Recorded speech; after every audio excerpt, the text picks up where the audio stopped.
ఎందుకు పుడతారో కూడా తెలియదండి మనుషులు కొంతమంది. బేసిక్ సెన్స్ ఉండదు మనుషుల దగ్గర. హే గైస్, ఎలా ఉన్నారు? ధనుష్, నయనతార వీళ్ళిద్దరిలో మీ సపోర్ట్ ఎవరికో కింద కామెంట్ చేయండి. ఇష్యూ ఏంటో తెలియని వాళ్ళు వీడియో కంప్లీట్ గా చూసిన తర్వాత ఖచ్చితంగా కామెంట్ చేయండి. November 16, 2024 lady super star Nayanthara hero Dhanush కి 3 pages ఓపెన్ లెటర్ రాసింది. తనని 10 crores డిమాండ్ చేస్తూ లీగల్ నోటీస్ పంపినట్లు ఒక ఓపెన్ లెటర్ని రాసి తన ఇన్స్టాగ్రామ్ హ్యాండిల్లో రిలీజ్ చేసింది. నయనతార లైఫ్ బేస్ చేసుకుని వస్తున్న Netflix documentary Nayanthara beyond the fairy tale trailer November 9, 2024 release అయింది. ఆ ట్రైలర్లో నయనతార అండ్ తన హస్బెండ్ మధ్య లవ్ స్టోరీని చూపించడానికి ధనుష్ ప్రొడ్యూస్ చేసిన నానూన్ రౌడీదా అనే సినిమాలోని బిహైండ్ ది సీన్స్ ఫుటేజ్ని యూజ్ చేసుకున్నారు. అయితే ఈ ఫుటేజ్ని అనాథరైజ్డ్గా యూజ్ చేసుకున్నందుకు ఈ సినిమా ప్రొడ్యూసర్ అయిన ధనుష్ 10 crores డిమాండ్ చేశాడని ఆవిడ ఆరోపించింది.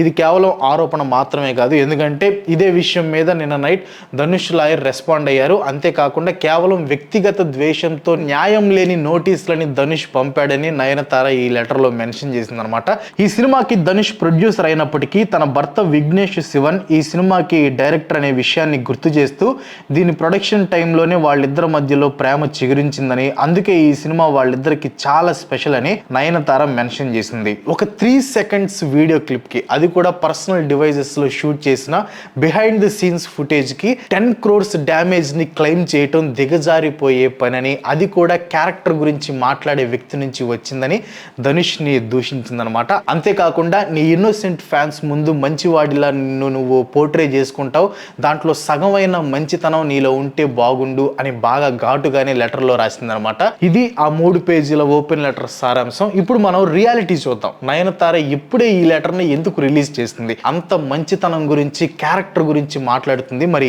లేడీ సూపర్ స్టార్ సంగతి ఏంటి? ఇంకా చాలా విషయాలు ఈ రోజు వీడియోలో మనం డీకోడ్ చేద్దాం. హస్బెండ్ విఘ్నేష్ శివన్ కి డైరెక్టర్ గా ఛాన్స్ ఇస్తూ ధనుష్ ఒక సినిమాని ప్రొడ్యూస్ చేశాడు.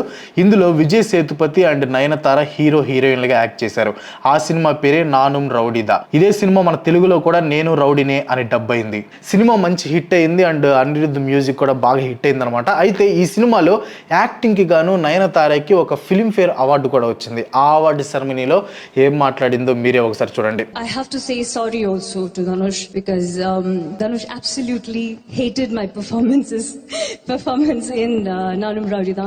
So sorry Dhanush for disappointing you with my performance. Make it better next time. ఈ వీడియోలో నయనతార ఏం చెప్తుందంటే, నేను రౌడీని సినిమాని ప్రొడ్యూస్ చేసినందుకు థ్యాంక్ యూ ధనుష్. థ్యాంక్స్ మాత్రమే కాకుండా నేను ధనుష్ కి సారీ కూడా చెప్పాలి, ఎందుకంటే ధనుష్ ఈ సినిమాలో నా పర్ఫార్మెన్స్ ని పూర్తిగా అసహించుకున్నాడు. సో సారీ ధనుష్, నేను నా పర్ఫార్మెన్స్ తో నిన్ను డిసప్పాయింట్ చేశాను, నెక్స్ట్ టైం బెటర్ గా చేయడానికి ట్రై చేస్తాను అని చెప్పింది అనమాట. ఈ పూర్తి సంఘటనలో మనం అర్థం చేసుకోవాల్సింది ఏంటంటే, సౌత్ ఇండియాలోని ప్రెస్టీజియస్ అవార్డు అయిన సైమా అవార్డ్స్ ని తాను అందుకుంది. అలా అందుకుందంటే తాను బాగా పర్ఫామ్ చేసిందని ఒక సర్టిఫికెట్ వచ్చినట్లే. అలాంటి ఒక స్టేజ్ మీద సినిమా తెర వెనక జరిగిన గొడవని అందరికీ తెలిసేలా చేసింది. ఇది ఏమాత్రం కూడా తెలియక చేసిన పని అయితే కాదు. She is very intelligent.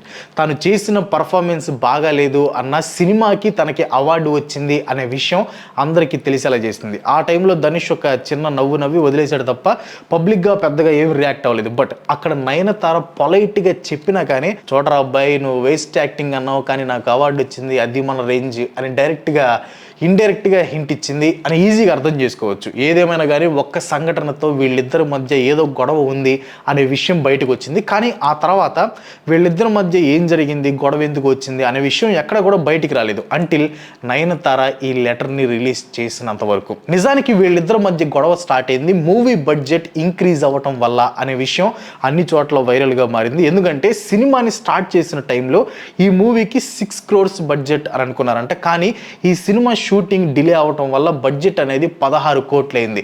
Vijay Sethupathi అప్పటికి ఇంకా అప్కమింగ్ యాక్టర్ మాత్రమే కాకుండా కొన్ని ఫ్లాప్స్తో కూడా ఉన్నాడు. అందుకని ఈ సినిమాని తక్కువ రేటుకి అమ్మాల్సి వచ్చింది. దానివల్ల డిస్ట్రిబ్యూటర్స్కి మంచి కలెక్షన్స్ వచ్చినా కానీ ధనుష్ ఓన్ బ్యానర్ అయిన వండర్ బీర్కి మాత్రం ఈ సినిమా లాస్ని మిగిల్చింది. సో ఆబ్వియస్గా ప్రొడ్యూసర్కి కొంచెం బాధ ఉంటుంది. అంతేకాకుండా నయనతార అండ్ విఘ్నేష్ గడిపిన పర్సనల్ టైం వల్లే ఈ సినిమా డిలే అయ్యింది అనే వార్తలు కూడా వినిపిస్తున్నాయి. ఇన్ కేస్ అదే నిజమైతే ధనుషే కాదు ఆ ప్లేస్లో ఏ ప్రొడ్యూసర్ ఉన్నా సీరియస్గానే రియాక్ట్ అవుతాడు. నయనతార రిలీజ్ చేసిన ఈ ఈ 3 pages లెటర్లో సినిమా గురించి మాత్రమే కాకుండా ధనుష్ పైన పర్సనల్ అటాక్ కూడా దిగింది. ధనుష్ కేవలం వాళ్ళ నాన్న ఇంకా వాళ్ళ అన్న దయ వల్ల మాత్రమే యాక్టర్ అయ్యాడు అనే విధంగా వ్యాఖ్యలు చేసింది. ఈ లెటర్ స్టార్టింగ్ లోనే డియర్ మిస్టర్ ధనుష్ కే రాజా అని son of Kasturi Raja and brother of Selvaraghavan అని పెట్టింది. ఇక్కడ ధనుష్ ఒక నెపోటిజం ప్రోడక్ట్ అని కొంచెం ఓవర్ చేసింది. రెచ్చగొట్టడానికి కాకపోతే అలా పెట్టాల్సిన అవసరం ఏముంది చెప్పండి. నిజానికి ధనుష్ నాన్న కస్తూరి రాజా గారు తమిళ్లో ఒక మంచి గుర్తింపు ఉన్న డైరెక్టర్. అలాగే వాళ్ళ అన్న సెల్వరాఘవన్ యుగానికి ఒక్కడు, 7/G, బృందావన్ కాలనీ, ఆడవారి మాటలకు అర్థాలే వేరులు లాంటి సినిమాలు తీశాడు. ఈ మధ్య యాక్టింగ్ కూడా ఎరగదీస్తున్నాడు. ఇంకా ధనుష్ విషయానికి వస్తే ఆయన కెరియర్ స్టార్టింగ్ లో వచ్చిన తులువదో ఇల్లమై సినిమాకి వాళ్ళ నాన్న director and second cinema Kadhal కొండేకి వాళ్ళ అన్న డైరెక్టర్. ఈ 2 సినిమాలు కూడా మంచి విజయాన్ని సాధించాయి. ఇలా ధనుష్ తన కెరియర్ ని వాళ్ళ నాన్న అన్న సాయంతో స్టార్ట్ చేసినప్పటికీ తనకంటూ ఒక పేరు, గుర్తింపు తన ఓన్ టాలెంట్ తో సంపాదించుకున్నాడు. 14 SIIMA awards, 9 Vijay awards, 8 Filmfare awards, 5 Vikatan awards, 5 Edison awards తో పాటు 2 నేషనల్ అవార్డ్స్ కూడా గెలుచుకున్నాడు. చాలా మంది యాక్టర్స్ కి ఇందులో 1-2 మూవీస్ ఉండటమే గొప్ప. అలాంటిది ఇన్ని అవార్డ్స్ ధనుష్ సంపాదించాడంటే అది కేవలం Dhanush hard work and dedication వల్లే సాధ్యం, నెపోటిజం వల్ల కానే కాదు. ధనుష్ కేవలం కాలీవుడ్ కి పరిమితం కాకుండా టాలీవుడ్, బాలీవుడ్ తో పాటు హాలీవుడ్ లో కూడా మూవీస్ తీశాడు. Avengers Endgame movie directors అయిన రూసో బ్రదర్స్ తీసిన ది గ్రే మ్యాన్ మూవీలో one of the most important character లో ధనుష్ యాక్ట్ చేసి అందరినీ మెప్పించాడు. Captain America, Avengers Infinity War and Avengers Endgame లాంటి సినిమాల్ని డైరెక్ట్ చేసిన ఈ రూసో బ్రదర్స్ MCUలో నెక్స్ట్ మేజర్ మూవీ అయిన డూమ్స్ డేని డైరెక్ట్ చేయబోతున్నారు. ఈ సినిమాలో Dhanush one of the major roles లో యాక్ట్ చేయబోతున్నాడు అనే రూమర్స్ చాలా గట్టిగా వినిపిస్తున్నాయి. అలాంటి యాక్టర్ ని మీ father and brother support and blessing వల్లే వచ్చావు, ఆ విషయాన్ని నువ్వు గుర్తుపెట్టుకొని అర్థం చేసుకోవాలి అని అనడం సరైన పద్ధతి కాదు. దీంతో పాటు సినిమా ఇండస్ట్రీలో ఎలాంటి లింక్స్ లేకుండా వచ్చినా నాలాంటి సెల్ఫ్ మేడ్ ఉమెన్ కి సర్వైవల్ అనేది ఒక పెద్ద యుద్ధంలా ఉంటుందని చెప్పడం కేవలం సింపతి కోసమే అని క్లియర్గా అర్థమవుతుంది. నువ్వు నెపో కిడ్వి, నేను సెల్ఫ్ మేడ్ స్టార్ అని ఇక్కడ ధనుష్ ని తక్కువ చేసి మాట్లాడుతున్నట్లు క్లియర్గా అర్థమవుతుంది. తాను ప్రొడ్యూస్ చేసిన సినిమా రైట్స్ ని ఎంతకు అమ్మాలి అనేది ఖచ్చితంగా ఆ పర్సన్ కి సంబంధించిన విషయం. పోనీ ఆ విషయాన్ని కూడా పరిగణలోకి తీసుకుంటే 3 seconds కి 10 crores అడిగాడు అనే ఒక్క విషయం తప్ప ఆ లెటర్ లో ధనుష్ మీద చేసిన ఆరోపణల్లో కూడా ఎలాంటి, ధనుష్ ఒక పబ్లిక్ ఫిగర్, ఆయనకంటూ కొంతమంది ఫ్యాన్స్ ఉన్నారు, ఒక సపరేట్ ఫాలోయింగ్ ఉంది. అలాంటి ఒక పర్సన్ ని ఎలాంటి సాక్ష్యాలు లేకుండా ఒక మహిళ నిందిస్తుందంటే దానికి కారణం ఉమెన్ కార్డ్. ఇంకా పోస్ట్ కింద ఆవిడ్ని పొగుడుతూ కామెంట్స్ అండ్ లైక్స్ కూడా వస్తున్నాయి. ధనుష్ 3 seconds కి అంత అమౌంట్ ని డిమాండ్ చేయడం కరెక్ట్ కాదు అని కామెంట్లు వస్తున్నాయి. ఇప్పుడు జస్ట్ ఎగ్జాంపుల్ కి మాత్రమే ఒక సినారియోని తీసుకుందాం. ఒక మేల్ యాక్టర్ ఆధారాలు లేకుండా ఒక ఫిమేల్ యాక్టర్ ని దూషించాడు అని అనుకుందాం. వెంటనే ఆ యాక్టర్ ని బ్యాన్ చేయాలి అనే ట్రెండ్ నడిచేది. మహిళా సంఘాలన్నీ టీవీ ఛానల్స్ లో కూర్చుని డిబేట్లు చేస్తూ ఆ యాక్టర్స్ కి అన్యాయం జరిగింది, వెంటనే ఆ యాక్టర్ వచ్చి యాక్టర్స్ కి సారీ చెప్పాలి అని డిమాండ్లు చేసేవాళ్ళు. తప్పు ఎవరిదైతే వాళ్ళకి ఎలాంటి శిక్ష వేసినా కూడా ఓకే, కానీ ఒక ఇష్యూ బయటికి రాగానే వెంటనే మగాడిదే తప్పు అనడం 100% రాంగ్. ఇప్పుడు ధనుష్ విషయానికి వచ్చినా కానీ 10 crores అడగటంలో ఎలాంటి తప్పు లేదు. ఆ సినిమాకి ప్రొడ్యూసర్గా ఆ సినిమాకి సంబంధించిన అన్ని రకాల ఫుటేజెస్ మీద ఆయనకి రైట్స్ ఉన్నాయి. ఒక్క సినిమాని కూడా డైరెక్ట్ చేసిన ఎక్స్పీరియన్స్ లేని ఒక కుర్రాడిని తీసుకొచ్చి సినిమా అవకాశం ఇస్తే ఆ సినిమా కంప్లీట్ అయ్యేటప్పటికి సినిమా స్టార్టింగ్ బడ్జెట్కి ఆల్మోస్ట్ ట్రిపుల్ అయిపోయింది. ఆ విషయానికి ఏ ప్రొడ్యూసర్కైనా సరే కోపం వస్తుంది. పోనీ ఆ విషయం పక్కన పెడితే ప్రొడ్యూసర్ నుంచి నో అబ్జెక్షన్ సర్టిఫికేట్ రాకుండా ఆ సినిమాలోని సీన్స్ని కానీ సాంగ్స్ని కానీ వాడకూడదు. ఒకవేళ అలా వాడితే దాని మీద లీగల్ నోటీసులు పంపించే హక్కు ప్రొడ్యూసర్గా ధనుష్కి ఖచ్చితంగా ఉంటుంది. 18th November 2024 అంటే నిన్న నైట్ 9 పంపించిన ఓపెన్ లెటర్కి ధనుష్ లీగల్ టీం రెస్పాండ్ అయింది.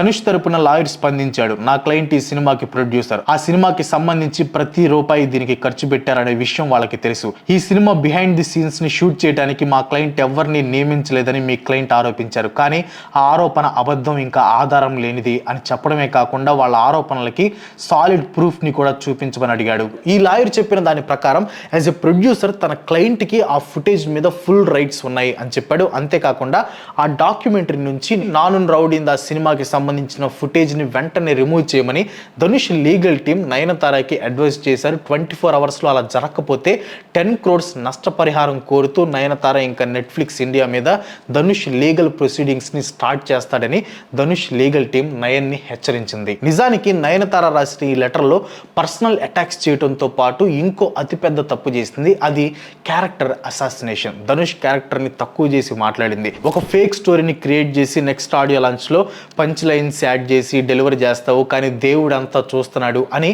ఆ లెటర్లో రాసుకొచ్చింది. ఫ్యాన్స్ మెప్పు కోసం కట్టుకథలు అల్లుతాడు అని చెప్పడంతో పాటు కేవలం వ్యక్తిగత ద్వేషంతోనే ఈ డిమాండ్స్ని చేస్తున్నాడు అని అనటం ఖచ్చితంగా క్యారెక్టర్ అసాసినేషన్ కిందకే వస్తాయి. ఇదే కారణం చూపించి ధనుష్ నయనతార మీద పరువు నష్టం దావా కూడా వేయొచ్చు. ఈ కాంట్రవర్సీ విషయంలో నేను ఏకపక్షంగా ఉన్నాను అని మీరు అందరూ అనుకోవచ్చు. కానీ నయనతార వైపు ఇంత హార్ష్గా ఉండటానికి చాలా కారణాలే ఉన్నాయి. అందులో మొట్టమొదటి విషయం ఏంటంటే ప్రొడక్షన్ డబ్బుని వృధా చేయటం. తన పిల్లల్ని చూసుకోవడానికి 2 కేర్ టేకర్స్ని సెట్కి తీసుకుని వచ్చి వాళ్ళిద్దరికి అయ్యే ఖర్చుని ప్రొడ్యూసర్స్ని పెట్టమని డిమాండ్ చేసిందంట. ఈ విషయం మీద ప్రొడ్యూసర్ అంత నయనతారాన్ని క్రిటిసైజ్ చేశాడు.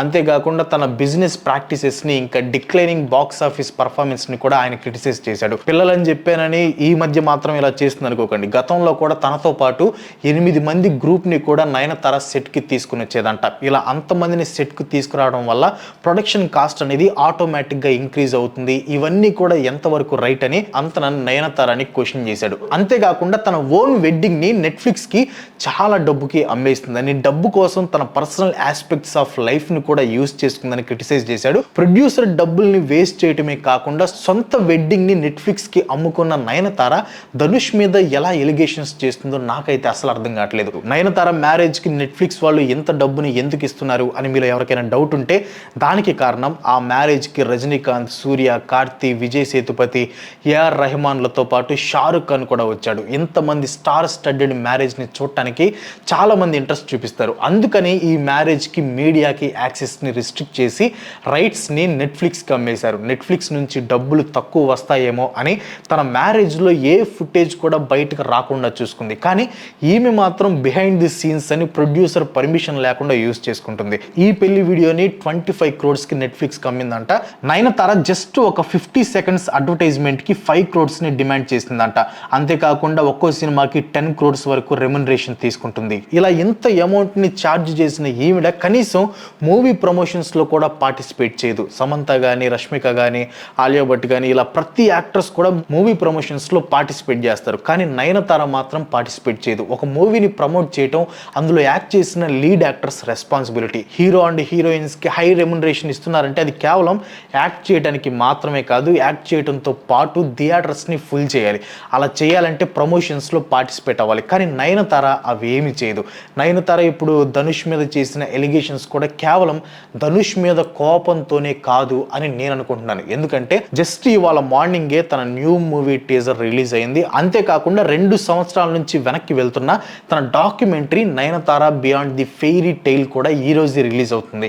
ఈ డాక్యుమెంటరీ సిరీస్ 2 years బ్యాకే, అంటే తనకి పెళ్ళైన టైంలోనే రిలీజ్ అవ్వాల్సింది. జూలై 2022లో నెట్ఫ్లిక్స్ ఈ వీడియో రైట్స్ని కొనిందని న్యూస్ కూడా బయటకు వచ్చిన తర్వాత సెప్టెంబర్ 2022లో ఒక టీజర్ మాత్రమే వదిలారు. దాంట్లో ఈ 3 seconds స్క్రిప్ట్ని యూజ్ చేశారు. ధనుష్ అడ్డు చెప్పాడు. ఎన్ఓసి కోసం ట్రై చేశారు, బట్ ధనుష్ ఇవ్వలేదు. సో ఈ సిరీస్ 2 years పాటు పోస్ట్ పోన్ అయింది. పెళ్ళైన వెంటనే అంటే హైప్ ఉంటుంది కాబట్టి ఓకే, కానీ 2 సంవత్సరాలంటే ఎవరో పట్టించుకోరు. ఇప్పుడు నార్మల్ ఆడియన్స్లో ఈ డాక్యుమెంటరీ మీద ఉన్న హైప్ జీరో.